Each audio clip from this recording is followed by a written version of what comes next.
Mukunda jewellers వారి Purvi golden diamonds November 1న KPHP లో ఘనంగా ప్రారంభం. ఓపెనింగ్ ఆఫర్ గా ప్రతి 3 లక్షల కొనుగోలుకు ఒక బంగారు నాణెం ఉచితంగా పొందండి. ధ్వని కన్నా వేగంతో దూసుకెళ్తూ సోనిక్ బూమ్ను సృష్టించకుండా తక్కువ శబ్దంతో ప్రయాణించేలా రూపొందించిన X-59 సూపర్ సోనిక్ జెట్ తొలి దశ పరీక్ష విజయవంతమైంది. 2 దశాబ్దాల క్రితం పలు కారణాల రీత్యా ఈ రకం విమానాలను అంతర్జాతీయంగా నిషేధించారు. సోనిక్ బూమ్ను నియంత్రించి ఈ జెట్ ధ్వని వేగంతో ప్రయాణిస్తే ప్రయాణ కాలాన్ని గణనీయంగా తగ్గించవచ్చు. వేల కిలోమీటర్లను గంటల వ్యవధిలోనే చుట్టేయచ్చు.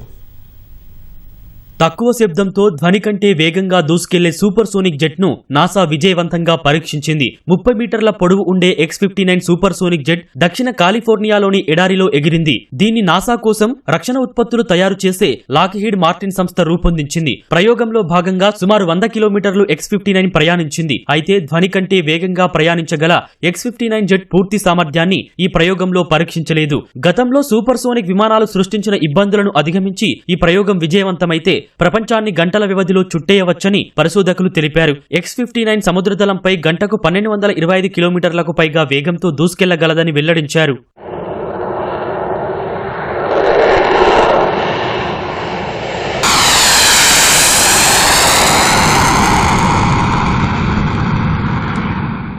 X-59 సూపర్ సోనిక్ జెట్ ను అభివృద్ధి చేయడానికి లాక్హీడ్ మార్టిన్ కు నాసా 2018 నుంచి ఇప్పటి వరకు 4,500 కోట్ల రూపాయలు చెల్లించినట్టు తెలుస్తోంది. సాధారణంగా ధ్వని వేగం కంటే వేగంగా వెళ్లే సూపర్ సోనిక్ విమానాలు ఆకాశంలో ఎగురుతున్నప్పుడు నేలపై భారీ శబ్దాలను చేస్తాయి. దీనివల్ల ప్రజలు ఇబ్బంది పడటం సహా భవనాల కిటికీ అద్దాలు పగిలిపోయే అవకాశమూ ఉంది. X-59 ప్రయాణించేటప్పుడు అలాంటి సోనిక్ బూమ్ ఏర్పడకుండా శబ్ద తరంగాలు అన్ని వైపులా వ్యాప్తి చెందేలా జాగ్రత్తలు తీసుకున్నారు. అందుకోసమే ముందు వైపున ఉండే మొనభాగం చాలా పొడవుగా ఉండేలా దీన్ని తీర్చిదిద్దారు.